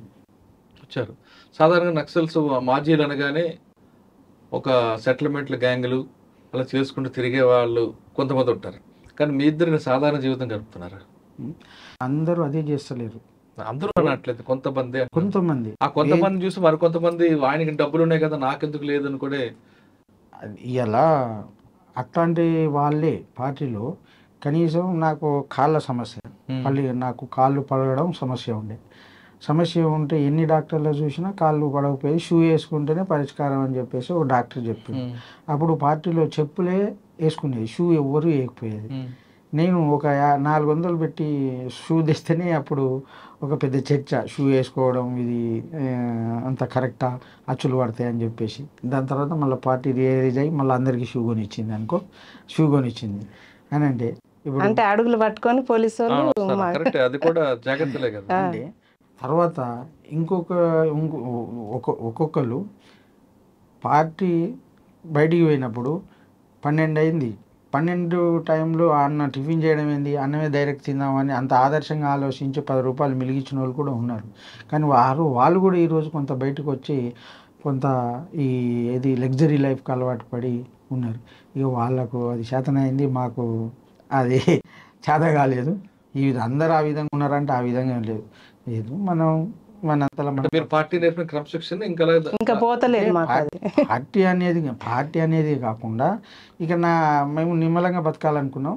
ఆ నిమ్మలంగానే ఏదో పని చేసుకొని బతుకున్నాం. అందరూ సెటిల్మెంట్లు అవన్నీ అట్లా ఎవరో కొంతమంది ఉన్నారు, వాస్తవం ఉన్నారు. అలా మీరు బయటకు వచ్చారు. సాధారణంగా అడవిలోనే ఉండాలి లేదా బయటకు వచ్చిన నా దగ్గర ఉండాలి అంటూ నయీం అనే వ్యక్తి వార్నింగ్ ఇస్తాడు. పార్టీ నుంచి ఎవరు బయటకు వచ్చినా ఆయన కలవాల్సిందే, ఆయన దగ్గర పనిచేయాల్సిందే, లేదా అడవిలోకి వెళ్ళిపోవాల్సిందే. అటువంటి వార్నింగ్ ఎప్పుడైనా మీకు వచ్చిందా? వచ్చినాయి. అందరు జిల్లాలో అందరికీ వచ్చింది, నాకు కూడా వచ్చింది. పిలిపించాడా నయీం? పిలిపించాడు. ఇద్దరిని పిలిపించాడా? పిలిపించిండు, మాట్లాడిండు. ఎక్కడ కలిశారు? నల్గొండలనే పిలిపించిండు, మాట్లాడి ఏంటి నీవు సైలెంట్ ఉంటున్నావు అంటే, అన్న నేను నిమ్మలంగా వచ్చినా బతుకుతున్నా, నేను ఎవరికి ద్రోహం చేయలేదు అని చెప్పేసి నేను మాట్లాడినట్ట ఇట్లనే ఉండాలి, లేకపోతే నేను ఇది చేస్తాం అది చేస్తాం అని చెప్పేసి కూడా మాట్లాడిండు. అంటే నేను ఎవరికి పార్టీ వైపు పోలే, నేను ఎవరికి నా అంతలా అప్పటికి మాకు పార్టీ లేదు ఆడ మా ఏరియాలో. ఇక అందరినీ అందరినీ కలిసి బెదిరించిండు, మమ్మల్ని కూడా బెదిరించిండు, చేసిండు, అన్నీ అయిపోయింది. నీకక్క ఏమన్నాడు? ఇంకా అదే విషయం ఇద్దరికి అట్లనే చెప్పిండు. మీరు వస్తే మరి ఇక్కడ వస్తే మంచిగా బతకొచ్చు, మనం మాతోటి తిరుగు, మంచిగా ఉంటుందిరా. మా ఆడపిల్లలు గౌరవించడంలో మనిషే కానీ ఇంకా ఆయనకు వచ్చిన దానికి ఇక మనం ఆయనకు ఎవడ ఎదురు చెప్పలేరు. మీరేమన్నారా? రానున్నారా? ఇంకా ఇద్దరిది అదే అన్న. ఇప్పుడు అట్లా ఏం ఉండదు, మేము ఊర్లోనే బతామన్నా, మాకు ఇంత భూమి ఉంది, ఇంకా అదే చేసుకుని మేము బతామన్నాం. మేము ఎక్కడ పోము, ఎక్కడ చేయము అంటే ఏమన్నాడు ఆయన? అంటే మరి మీరు ఇటనే కొంచెం ఇంకా వార్నింగ్ ఇచ్చిండు. ఇంత సైలెంట్గా ఉంటున్నారు అంటే మీది ఏదో ఉందా అని అన్నాడు. అంటే ఏది లేదన్న, అప్పటి వరకు పాప పుట్టింది, పాప పుట్టినాక ఇంకేముంటది అన్న. అంటే ఏమన్నాడు? చూసాడు పాపని? చూసిండు, పెద్ద పాప. నమ్మిండు పాప పుట్టిందన్న, మా అంతలో మేము బతుకుతాం అని. అంటే ఆయన బెదిరిస్తే మరి పోలీసులు చెప్పొచ్చు కదా మీరు? అంతే ఇక అంతే. మీకు తెలియదు ఉన్నది ఇచ్చిండు, బాగానే వార్నింగ్ ఇచ్చిండు. కానీ ఇక మేము అందరు బయటకు వచ్చిన వాళ్ళు ప్రతి ఒక్కరిని మందులు ఇచ్చిండు, అందులో మనల్ని మందులు ఇచ్చిండు. సార్, నయీం విషయం పక్కన పెడదామన్నా, ఇప్పుడు మీరు ఏ విధంగా జీవితం కొనసాగిస్తున్నారు? ఇప్పుడు నాకున్న సిచ్యువేషన్ అంటేనా, నేను ఊర్లోనే మా గ్రామంలోనే ఉంటా. నాకు పిల్లలు, 2 అమ్మాయిలను చదివించుకుంటున్నా. తర్వాత నేను సెటిల్మెంట్ చేసి సంపాదించింది లేదు, లేకుంటే నేను పార్టీ నుంచి తీసుకొచ్చింది కూడా లేదు. నేను ఏంటంటే నాకు మా అమ్మ నాయన సంపాదించిన భూమి అదే ఉంది, అదే పట్టుకొని నేను ఇప్పుడు అదే బతుకుతున్నాను, అంతే. వేరే ముచ్చటే. వచ్చేటప్పుడు కట్టుబట్టలతో వచ్చినాం, సారే మాకు ఒక 5,000 10,000 ఏమి ఇచ్చిండు ఆవిడతో శివారెడ్డి ఎస్పీ గారు అప్పుడు సార్ ఇచ్చిండు. తక్షణ ఆర్థిక సాయం కింద 10,000 రూపాయలు ఇచ్చిండు. అవి తీసుకొని పోయి మా ఇంట్లో పరిస్థితి కూడా అప్పుడు ఎట్లా ఏం లేదు, ఒకటే ప్లేట్ ఒక గ్లాస్ ప్లేట్ ఒక గ్లాసే ఉండేది ఇంట్లో. అంత హీనంగా అంటే భయం పోలీసు వాళ్ళు ఎప్పుడు వస్తారు ఏం చేస్తారు అని అంత భయంతో బతుకుతుండే మా అమ్మ నాయన. కానీ మా నాన్నమ్మ కూడా ఇంకా అట్లనే చనిపోయింది, అదురుకే చనిపోయింది. ఒక రకంగా నా కోసం చనిపోయింది, ఇంకా పిచ్చమైంది. అంత మంచిగా చదువుకున్నావా. మీరు ఇంటికి వెళ్ళారు డబ్బులు తీసుకొని 10,000 రూపాయలు తీసుకొని, ఇంట్లో ఆదరణ ఎలాగుంది అప్పుడు? ఆదరణ అంటే నేను పోయింది సాయంత్రం రాత్రి 8 గంటలకు. రాత్రి 8 గంటలకు నేను ఇంటికి పోతే అప్పటికి నా గురించి పోలీసు వాళ్ళు వస్తూనే ఉండేది కదా, ఎప్పుడు ఒక 6 నెలలకు 3 నెలలకు వస్తుండు నీ కొడుకు అది ఇది వస్తుండే. నేను పోవంగానే ఏం చేసిండ్రంటే ఊరిని వచ్చినావు చచ్చిపోతావు నువ్వు వెళ్ళిపోరు పోరు అని చెప్పేసి మా అమ్మ ఒకటే ఏడవడం మొదలుపెట్టింది. అప్పటికి మాకు మేము ఉన్నప్పుడు ఇల్లు వేరే ఉండే, మా అమ్మ నాన్న ఇంకో ఇల్లు కట్టుకురాట. నాకు ఆ ఇల్లు తెలియదు. నేను రోడ్డు మీదకి వచ్చి నేను ఫలానా ఇట్లా నక్క యాదగిరి నేను మా ఇల్లు ఏడ ఉందో చూపెట్టమని చెప్పేసి 2-3 జనాలు అడిగితే నాకు ఇల్లు చూపిస్తలేరు వాళ్ళు. ఇల్లు పోలీసు వాళ్ళ ఏందని చెప్పేసి ఇల్లు చూపిస్తలే. ఇంకొక ఆయన ధైర్యం చేసి వచ్చి నేను చూపిస్తారా అని చెప్పేసి తీసుకుపోగానే ఇంకా అప్పటికి ఇంట్లో నిన్ను పోలీసు వాళ్ళు చంపేస్తారు నువ్వు వెళ్ళిపోను, పోలీసు వాళ్ళు చంపేస్తారంటే లేదు నేను సరెండర్ అయినా ఏం కాదు అని చెప్పేసి చెప్పినాక కొద్దిసేపటికి ఇక వాళ్ళందరూ వచ్చినాక కొద్దిసేపటికి కొద్దిగా తీసుకెళ్ళారు అప్పుడు తీసుకెళ్ళి ఇద్దరం ఒకేసారి వెళ్ళిన ఒకేసారి పోయినాం. ఎప్పటికీ అత్తగారి ఇంటికి పోతావా అమ్మగారి ఇంటికి పోతావా అని అడిగిండు. అడిగినప్పుడు నాకు అర్థం కాలే. మళ్ళీ ఆయనే ఉండి అత్తగారి ఇల్లు అంటే జైలు గిట్ట అనుకునేవా అని అంటే లేదు సార్ అంటే ఏం కాదు వీళ్ళింటికి పోతాం మా ఇంటికి పోతా సార్ అన్నాను. మీ ఇంటికి వెళ్ళావమ్మా? తెలిసిన తెల్లారే నాయన తెలుసుకొని వచ్చిండు. వచ్చి అంతా మాకు అది మామూలే, ఇక మేము అంతా మాకు పార్టీ మంచి పరిచయం ఇదంతా ఏం లేదు. కానీ చచ్చిపోతావు రా బిడ్డ నువ్వు ఉన్నది ఒకదాన్ని నేను ఒక్కదాన్ని ఆల్రెడీ పరిచయం చేసావా? అప్పుడు అయ్యింది. ఇక్కడ వచ్చిందంటే పేపర్ స్టేట్మెంట్, ఇక పేపర్ స్టేట్మెంట్ ఫోటో ఇద్దరం దిగింది అవి పట్టుకొని ఆధారం అది ఆయనకు తెలియదు కదా ఏరియా, అట్లా పట్టుకొని వచ్చిండు ఆయన. వచ్చి మంచిగా తీసుకెళ్ళారు ఇంటికి. తీసుకెళ్ళి పండగ బట్టలు పెట్టిరు. ఇక మా చేసిర్రు, అత్త వాళ్ళు చేసిర్రు అమ్మ వాళ్ళు చేసిర్రు. వీళ్ళకి ఇట్లా ఉట్టిగా వస్తే రేపటి రోజుల్లో ఇది ఉట్టిగా వచ్చింది అని అంటారు అని అత్తమ్మ మామయ్య బాగా చూసారు, వీళ్ళకి కూడా అమ్మ నాన్న బాగానే చూసుకున్నారు. కానీ ఊర్లో కొంతమంది మాజీలు అని ఒక ముద్ర వేసి వాళ్ళు ఏదో దూరంగా చూడడం భయపడడం చేస్తుంటారు. అటువంటి అనుభవాలు మీకు ఎదురయ్యా? లేవన్నా. అదే కాకపోతే గ్రామంలో పరిస్థితి ఏంటంటే వీళ్ళు ఇంకా ఇప్పుడు 21 years అవుతుంది నేను వచ్చి. 21 years నుంచి ఇదేం యాక్షన్ వీళ్ళది ఇంకా తీస్తలేరు, డబ్బులు తీస్తలేరు. అసలు ఎందుకంటే ఆలోచన వస్తుంది జనాలకి? వాళ్ళ చైతన్యం అదే అని అర్థం చేసుకుంటున్నారు. మీరు అనిపిస్తుందా ఇటువంటి వాళ్ళ కోసం పోరాటాలు చేసామని అనిపించింది? బాధపడ్డ సందర్భాలు కూడా ఉన్నాయి, బాధపడ్డ సందర్భాలు కూడా. ఇదంతా యాక్షన్ వీళ్ళు ఏదో నటిస్తున్నారు అని చెప్పేసి అనిపించినప్పుడు బాధ అనిపించింది. అరే ఏంటిది మా కుటుంబాలు ఆగమైనాయి, మా పిల్లలు ఆగమైనరు, మా భార్యలు ఆగమైపోయారు, ఎన్కౌంటర్లు అయినాయి, చనిపోయినరు. అయినా కూడా ఈరోజు ఇంకా ఒక సంపాదన కోసం పార్టీలోకి పోయినా అనే విధంగా చూస్తున్నారు. ఇదేంటిది ఇంత రాజకీయ చైతన్యం లేదు అనేది అనుకొని అప్పటికప్పుడు బాధపడాల్సిన సందర్భం వచ్చింది. తర్వాత సరే వాళ్ళ చైతన్యం అంతేముందిలే అని చెప్పేసి మళ్ళీ అర్థం చేసుకోవాల్సిన చైతన్యం కూడా అంతే వచ్చింది. అంటే వీళ్ళ కోసం మనం త్యాగాలు చేసామా అన్న బాధ వచ్చింది. అంటే మన ఊర్లోనే అంటారు కానీ బయట ఎక్కడ అనరన్న. ఊరోళ్ళు అంటేనే బాధ అనిపిస్తుంది. ఊరోళ్ళు అంటేనే ఫలానా ఊళ్ళు అంటే అబ్బాన జగను పద్మ అంటే యాదన్న పద్మ అంటే అబ్బా వాళ్ళకాడ మస్తు పైసలు ఉంటాయి, ఎవడన్నా పైసలు ఏదన్నా ఆడుకోవడానికి వస్తారు కదా, ఇట్లా అయింది అట్లా అయిందని. అదే జగన్ అన్న మంచోడు, పద్మకమ్మ మంచిది, అడిగిపోతే ఆడ ఏముండదు. మేము పని చేసుకుంటేనేనా, మేము ఒక్కరోజు ఇట్లా ఇంటి దగ్గర ఉండం, ఎప్పుడు పని చేసుకుంటాం. ఎందుకంటే మాకు ఎట్లా రావు, మేము కష్టం చేసుకుంటేనే ఇంత నడుపుకుంటున్నాం చేసుకుంటున్నాం. అన్యాయంగా అయితే మనకు వచ్చింది ఎవరన్నా ఇస్తా అన్నా ఇట్లా మాకు మనసు ఒప్పదు తీసుకోవడానికి. ఎందుకంటే మేము ఒక్కరి కాడ తీసుకున్నా మాకు అది మాకు మీ ఆత్మగౌరవం ఉండదు దెబ్బతింటది. దెబ్బతింటది మాకు కాదమ్మా, మనశ్శాంతి ఇవన్నీ ఉండదు. ఇలా జరుగుతున్నప్పుడు ఒకవైపు గ్రామస్తులేమో మీద డబ్బులు ఉన్నాయి అనుకుంటారు, ఉమ్, పార్టీ ఏమో ఇతను ఆరోగ్యం బాలేదు వెళ్ళిపోయిన పార్టీ వెళ్ళిపోయింది అనుకుంటారు. అనుకుంటారు. కానీ పార్టీలో మీరు వచ్చిన తర్వాత వరుసగా ఎన్కౌంటర్లు జరగడం, ఉమ్. పార్టీ క్రమేపీ ప్రజలకు దూరం అవడం, అవి చూస్తున్నప్పుడు మీకు ఏమనిపించేది? మరి ఒకప్పుడు ఒక వెలిగిన పార్టీ ఇలాగ అవుతుంది అయింది అని బాధ అనిపించేదా?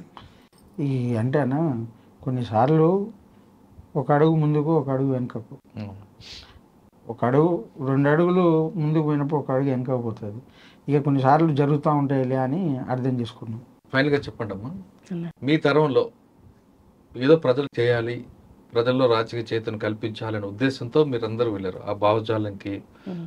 ఆర్ఎస్ బ్యాక్గ్రౌండ్తో. ఇప్పుడున్న యువత చూస్తుంటే వేరే రకంగా వెళ్తున్నారు, ఉమ్. విలాసాలు విందులు చూస్తున్నారు. ఏమనిపిస్తుంటుంది అంటే అటువంటి వాళ్ళకి మీరు ఇచ్చే మెసేజ్ ఏంటి? అంటే ఇప్పుడు ఉన్న యువత ఏంటంటే ఇప్పుడు వాళ్ళ మీద ఈ ఈ సంస్కృతి, ఈ మీడియా ప్రభావం కానీ, తర్వాత ఇప్పుడున్న సెల్ ఎవ్వరు కూడా ఎటుపోతుంది సమాజం ఆలోచించే పరిస్థితులు లేరు. తర్వాత ఇక గ్రామాలల్లో కూడా ఈ ఉదయం లేస్తే వాళ్ళు తాగడం తినడం ఇలాంటివి ఉన్నాయి. కానీ ఇంకా వాళ్ళు సరే వాళ్ళు సమాజానికి సేవ చేయకపోయినా వాళ్ళిల్లు వాళ్ళు బాగా చేసుకున్నా సరిపోతుంది. కానీ అది కూడా లేదు ఇప్పుడున్న యువత. వాళ్ళ పిల్లలు అరే మనం ఈ విధంగా బతకాలి, మనం కష్టం చేసుకోవాలి, లేకుంటే మన పిల్లల్ని ఒక స్థాయిలో చదివించుకో, వాళ్ళిల్లు వాళ్ళు సరిదిద్దుకున్నా కూడా సమాజం దానంతట అదే బాగుపడదు. అది కూడా లేదు యువత. కాబట్టి ఏంటంటే మన ఇల్లు మనం సర్దిద్దుకొని మనం ఉన్నతంగా బతకాలని ఆలోచన చేసినప్పుడు బాగుంటుంది. ఆ విధంగా ఆలోచించాలని చెప్పేసి మేము చెప్పండి. ఇంకా అదే ఇప్పుడు అట్లా పిల్లలు అనేది చాలా ఆగమవుతారు. వాళ్ళకి ఏంటంటే ఏ చెప్పిన ఈ సెల్లుల ద్వారా నువ్వు ఎంత చెప్పు వాళ్ళకి ఏం అర్థం కాదు. ఇప్పుడు మనం ఇట్లా చెప్పినాం అనుకో, ఏం పెద్ద చెప్పు వచ్చింది వాళ్ళకి తెలియదు. సెల్లులు ఎంతసేపు ఉన్నా సెల్లులో చూడడం, అది చూడడం, ఇది చూడడం. ఇంకా మనం ఎంత చెప్పినా వాళ్ళు తల్లిదండ్రులకే వింటలేరు. ఇట్లా మనం ఇట్లా కాదా నాన్న ఇట్లా అని చెప్పినా ఇట్లా వాళ్ళు వినిపించుకున్నాం. వాళ్ళు చెప్పినా వినరు. ఇప్పుడు మనం అంత చేసి వచ్చినాక ఇట్లా వాళ్ళు ఇప్పటికిట్లా కొంతమంది అర్థం చేసుకుంటలేరు. ఇప్పుడు పుట్టిన ఆ పిల్లలకి ఈ సినిమాలు ఇవన్నీ సెల్లులు ఇవన్నీ చూసినాక వాళ్ళకేం అర్థమవుతుంది అన్న? అర్థం కాదు. ఏం చేసినా ఇక వదిలేసిన అంటే మన సాధ్యమైనంత మన దగ్గర ఉన్న పిల్లలకైతే మేము చాలా వరకు చెప్తాం, అట్లా కాదు నాన్న ఇట్లా అమ్మ నాయన బాధపడతారు, చేసేదంతా మీకోసమే కదా, మంచిగా ఉండాలన్నా మంచిగా చదువుకోవాలి. మన ఊర్లో ఒకరికి జాబ్ వచ్చిందంటే మనకెంత ఉంటుంది పలానా ఊరికి వచ్చిందని అంటే పిల్లలు ఎంత మంచిగా చదువుతారు అని చెప్పినా ఇట్లా పిల్లలు ఇంకా వాళ్ళు చూడాలి, వాళ్ళు వినరా అనేది. నువ్వు చాలా జీవితం చూసావు, పార్టీలో చూసావు, అక్కడ క్రమశిక్షణ, అడవి అనే కష్టం అన్ని చూసావు కదా. ఎంతో ఇంకా నువ్వు చూసిన కష్టం ముందు ఇప్పుడు ఆడవాళ్ళు పడుతున్న కష్టం చాలా చిన్నది. కానీ చిన్న చిన్న విషయాలకి ఆత్మహత్యలు చేసుకున్న ఆడవాళ్ళకి నువ్వు ఇచ్చే సమాచారం ఏంట? నేను చేసుకోవద్దంటానా, మనం బతకాలి. మేము ఇప్పుడు అంతా చేసి వచ్చి ఇప్పుడు చిన్నప్పటి నుండి అయితే అంత భర్తనే తెచ్చిపెట్టి అంతా చేయలేదు కదా. మనం ఒక ఏజ్ 20 ఏళ్ళు 25 ఏళ్ళు అయినాక పెళ్లి చేసుకుంటాం. అప్పటిదాకా మనం కష్టం చేసి అయితే మనం బతుకుతున్నాం కదమ్మా. మనం చచ్చి అయితే ఏం సాధించలేము. ఇప్పుడు ఉన్న పిల్లలు ఆగమవుతారు. మనం ఆ గొడవలు భార్యాభర్తల గొడవలు వస్తే నేను చెప్పేది వాళ్ళకి చాలా వరకు ఉన్నాయి మన ఊర్లో. చెప్పేది మనం జావద్దు, మనం చేస్తే పిల్లలు చాలా మంది పిల్లలు తల్లి చచ్చిన పిల్లలు ఎంతోమంది ఉన్నారు. పిల్లలు వాళ్ళు ఆగమయ్యారు, వాళ్ళు పెళ్లి చేసుకోరు. పిల్లలు చూసేటోడు ఎవరు లేడు. వాళ్ళని చూసి మీరు నేర్చుకోరమ్మా, మనం చచ్చి ఏం మనం సాధించలేము అనేది చెప్తాను నేను. అన్న మీరు ఇంకో మాట చెప్పండి. ఇప్పుడు మీరు అన్నట్లుగా అందరూ సెల్ ఫోన్లకే బానిసలు అయిపోవడంతో పరిస్థితి మారుతుందని చెప్తున్నారు. చదువు అనేది పక్కకు వెళ్ళిపోయింది. మీరు ఎవరిలో రాజకీయ చైతన్యం తీసుకొద్దాం వెళ్ళి చదువులు నేర్పారో ఇక్కడ దానికి వ్యతిరేకంగా జరుగుతుంది. చదువుకోండి అని చదవం మాకు అవసరం లేదు, మాకు సెల్ ఫోనే జీవితం అనే వాళ్ళకి మీరు ఇచ్చే సమాధానం ఏంటి? అది సెల్ ఫోన్ కానీ తర్వాత ఇంకా వేరు వేరు దురలవాట్లు ఉన్నాయి, గ్రామాలలో కూడా ఉన్నాయి. ఈరోజు ఉన్నాయి గ్రామాలలో డ్రగ్స్ కానీ ఇంకా వేరు వేరు కానీ గ్రామాలలో కూడా యువత పాడైపోతుంది. అవి కాదు జరగాల్సింది. నీవు నీ కుటుంబాన్ని నీ ఊరిని నీ కుటుంబాన్ని బాగా చేసుకుంటే సొసైటీని బాగా చేసినట్టే. ఒక నీ పిల్లల్ని ఒక వృద్ధిలోకి తీసుకొస్తే సొసైటీ కూడా వృద్ధిలోకి తీసుకొచ్చినట్టే అని నేను అంటున్నాను. ఇప్పుడున్న యువకులు కేవలం సెల్ ఫోన్కి పరిమితం అవ్వడం వల్లే ఇటువంటి అనర్థాలు వస్తాయంటారు జగనన్న, పద్మక్క అలియాస్ గంగా. అందరూ చెప్తున్నట్లుగా వీళ్ళందరూ గతంలో అక్కడున్న పరిస్థితి ప్రభావంతో సమాజంలో మార్పు కోసం, బడుగు బలహీన వర్గాల అభివృద్ధి కోసం అడవివాడు పట్టారు. అడవిలోకి వెళ్ళిన తర్వాత ఆయన చెప్తున్నట్టుగా కాళ్ళకి నొప్పులున్నా, ఆవిడ కూడా అనారోగ్య సమస్యలున్నా, ఆడవాళ్ళకు వచ్చే సమస్యలున్నా ఖచ్చితంగా ప్రజల కోసం వెళ్ళి కమిట్మెంట్తో పనిచేశారు. కొంతకాలం తర్వాత బయటకు వచ్చాక ఇప్పుడున్న సమాజం చూస్తే వాళ్ళకి ఒక బాధ కలుస్తుంది. ఏ సమాజం కోసం, ఏ సమాజంలో మార్పు కోసం వెళ్ళామో అదే సమాజం తమ పట్ల డబ్బులు తీసుకొచ్చారే అనే ఒక చిన్నచూపు చూడడం, అనుమానించడం అనేది వాళ్ళకి చాలా బాధ కలిగించే అంశం. అటువంటి వాళ్ళని చూసినప్పుడు వీళ్ళ కోసమైనా పోరాటం చేశామని వాళ్ళ మదన పడే సంఘటనలు కూడా ఎదురవుతున్నాయి. కానీ ఇప్పుడు వాళ్ళు చెప్తుంది ఏంటంటే ఖచ్చితంగా ఇప్పుడు అందరూ కూడా మీ కుటుంబాన్ని ముందు బాగు చేయండి, ఆటోమేటిక్గా సమాజం కూడా బాగుపడుతుందని చెప్తున్నారు. ఇది వారం జగనన్న, పద్మక్క ఎక్స్క్లూజివ్. వచ్చే వారం మరో దంపతులతో కలుద్దాం. అంతవరకు నమస్తే, ధన్యవాదాలు.